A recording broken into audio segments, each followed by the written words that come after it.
Ok, buenos días, buenas noches, buenas tardes.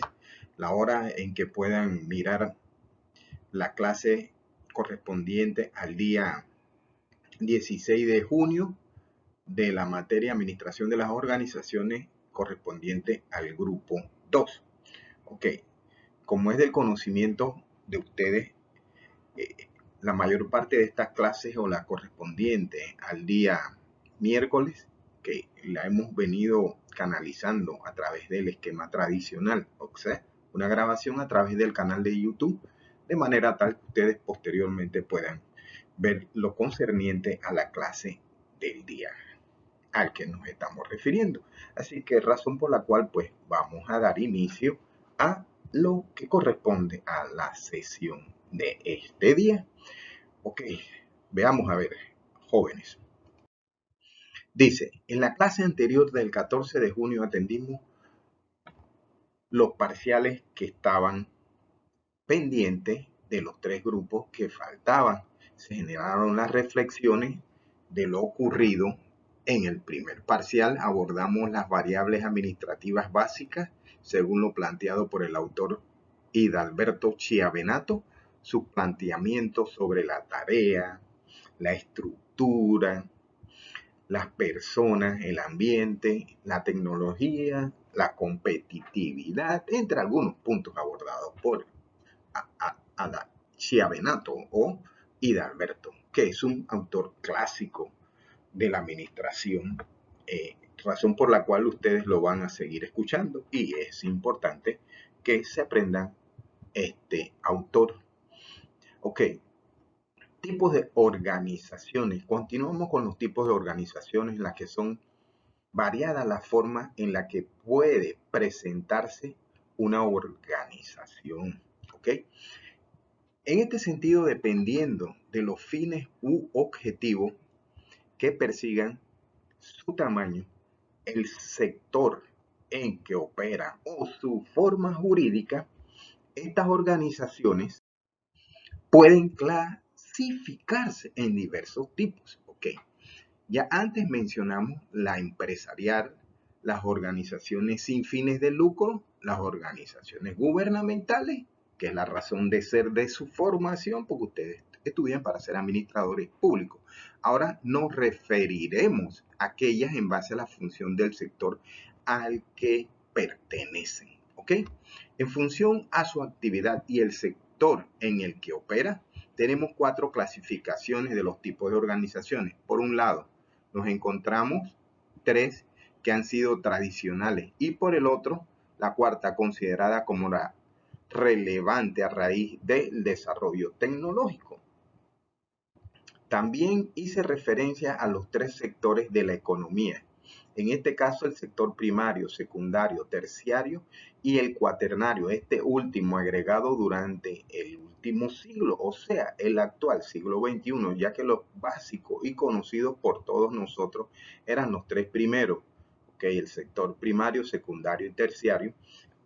En este sentido, la tecnología siempre estuvo contemplado o era parte del sector terciario, ¿ok? Durante el siglo pasado, o sea, el siglo XX, obvio que no había tanto desarrollo, pues el siglo XX inicia en el año 1900, razones por las cuales pues ustedes pueden suponer qué tipo de tecnología existía en 1901, 1905, 1910. Evidentemente no había tal desarrollo, apenas iniciaba el mundo con el desarrollo industrial o la revolución industrial, ¿ok? Eso significa que esa era la razón por la cual la tecnología estaba incluida en el tercer sector. Okay. Hoy día, para algunos conocedores, hoy día hago referencias al siglo XXI. La tecnología ha avanzado y ha evolucionado tanto que amerita considerar el cuarto sector, como lo cita este artículo. O sea, el sector cuaternario, o sea, ya serían cuatro sectores de la economía. Para complementar su comprensión, irán a ver un video en YouTube o un YouTube asociado a este tema denominado ¿Cómo viviremos en el 2050? Por lo que se podría complementar la parte referente a este material de clase, por lo que deben hacer sus comentarios o observaciones a través del canal de YouTube cuando reciban este material que le estoy grabando. Ok, aquí seguidamente pueden observar el vínculo o el link donde van a observar el video denominado Cómo viviremos en el año 2050. Ok. Ahora, veremos tipos de organizaciones en función de su forma jurídica. Dice, este es quizás uno de los más importantes. En este hemos incluido a la persona física, llamado o conocido como autónomo. En muchos países, este último es el empresario individual que arriesga todo su patrimonio o su capital, o por otro lado, el de un grupo de ellos que conforman una comunidad de bienes o que generan bienestar, generan beneficio o generan un patrimonio, que son las referidas sociedades anónimas. Okay. Continuemos. Dice, en relación a la organización empresarial tenemos las asociaciones de responsabilidad limitada, o las anónimas, que son las famosas SA, sociedades anónimas. En ambas, los socios solo responden por el capital invertido. Una variante es la sociedad unipersonal, que la mencionamos hace unos minutos atrás, en la que solo hay un socio, o sea, hay un inversionista único, un capitalista. Por otro lado están las sociedades cooperativas y las comanditarias, en las que los socios responden con todo su patrimonio y pueden ser trabajadores. La primera, o socios y trabajadores. La segunda, respecto a las organizaciones sin ánimo de lucro o gubernamentales, podemos encontrar asociaciones o fundaciones, siendo necesario 3 miembros en la primera y una dotación económica inicial en la segunda.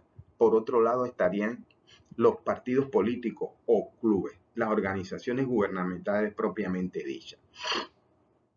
Bueno, solo en los partidos políticos, pues no es necesario abordar o profundizar, toda vez que no son organizaciones que generan recursos ni sus miembros aportan dinero de su bolsillo.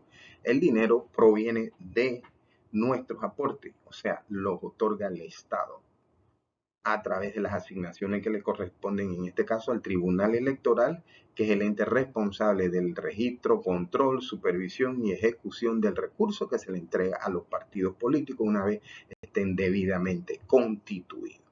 Ok. Dice, veamos para terminar algunos ejemplos y cómo lo clasificaríamos. Coca-Cola.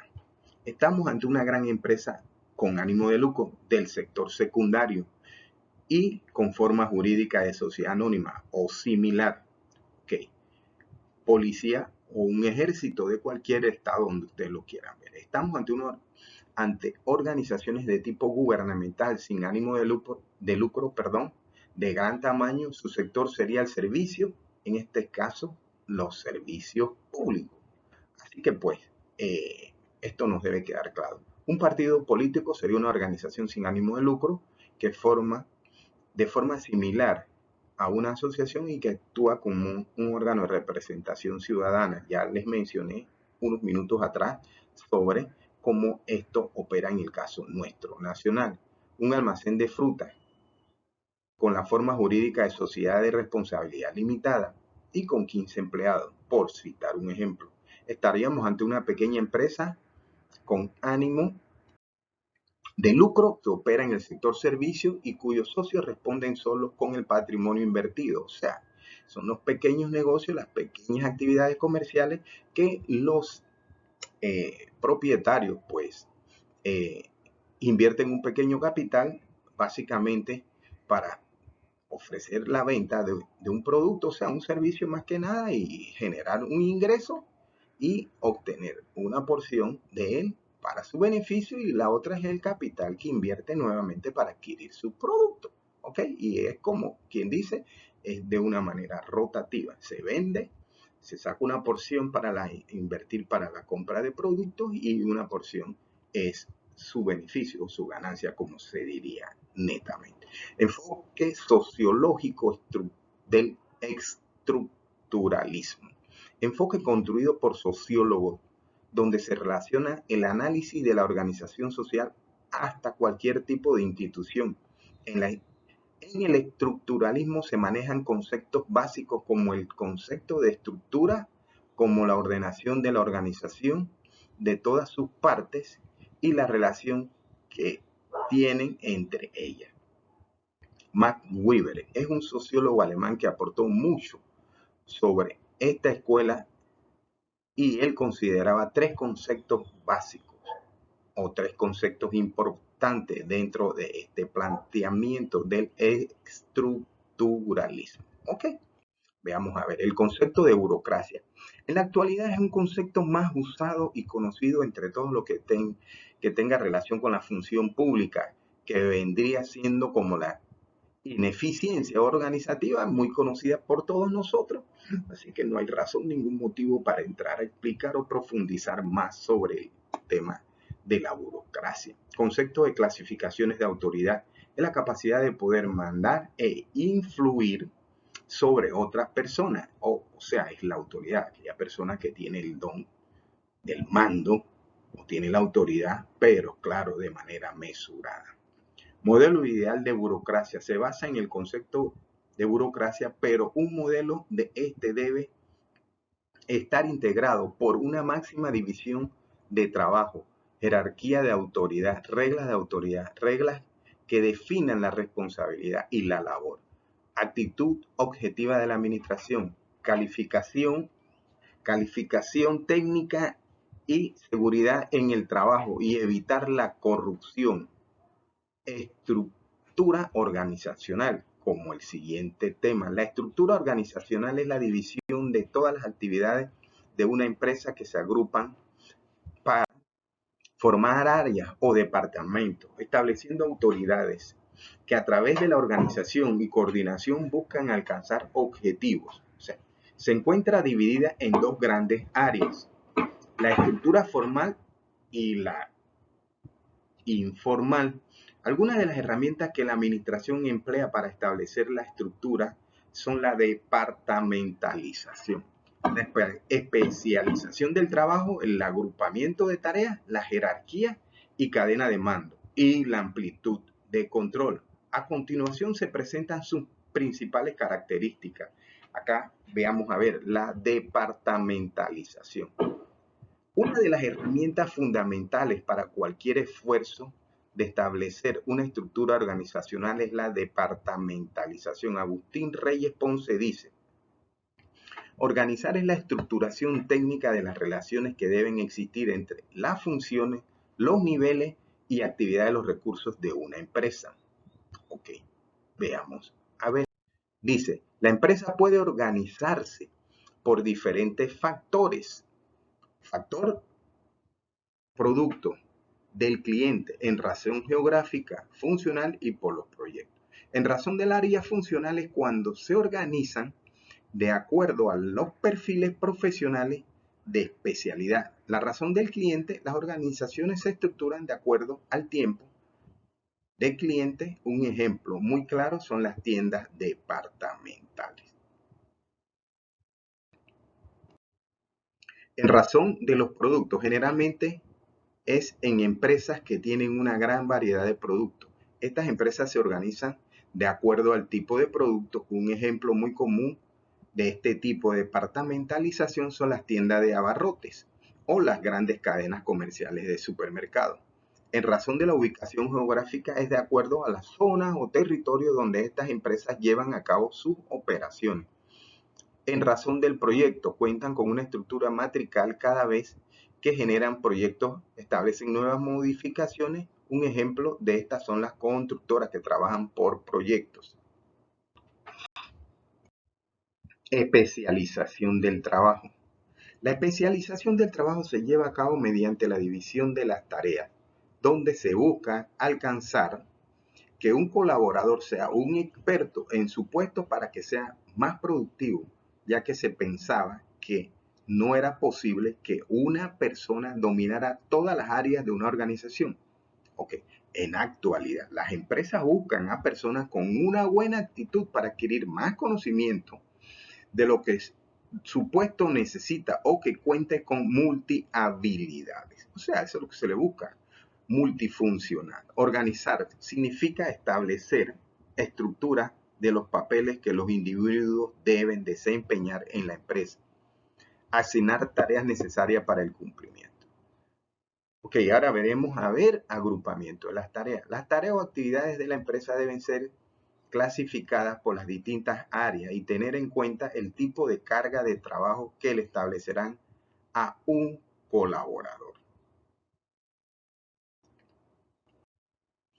Estas se deben establecer como antes se mencionaba, de acuerdo con diferentes variables como el tipo de capacidad, conocimiento técnico y que sea proporcional a la remuneración del trabajo. Esta parte es muy importante. Sí, claro, el empresario busca o procura que la persona sea conocedor y domine varios temas o varias especialidades, pero a la hora de remunerar o retribuir, siempre buscan la forma o la manera de pagar salario lo más bajo posible, pero quieren que uno domine y sepa de todo. ¿Ok? Esto es lo que significa el punto que acabo de exponer. Existen diferentes herramientas que ayudan a agrupar las tareas, como los estudios de tiempos y movimientos, análisis de puestos, entre otros.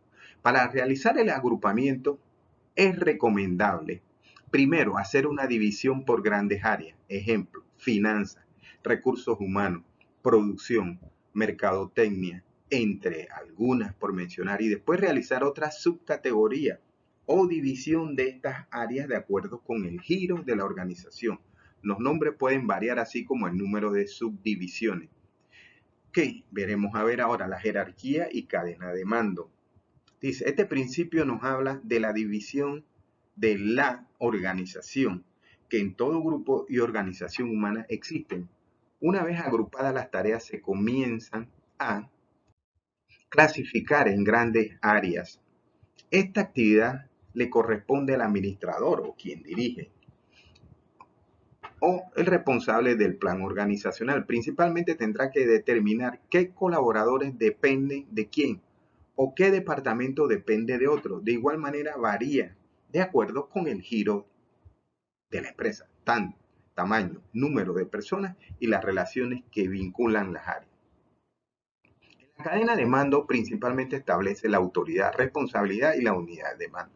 Este proceso de jerarquía y cadena de mando va sufriendo cambios de acuerdo con el conocimiento de la empresa. Generalmente todas las empresas nacen sin una estructura definida y conforme van creciendo, van sumando integrantes hasta que el dueño comienza a dividir las áreas y qué persona se encarga de qué o qué labor le correspondería atender.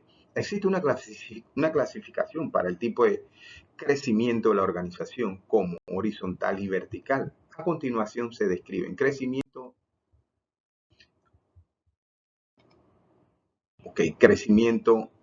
organizacional dependiendo de la forma. Ahora veamos a ver aquí la parte referente a la amplitud de control.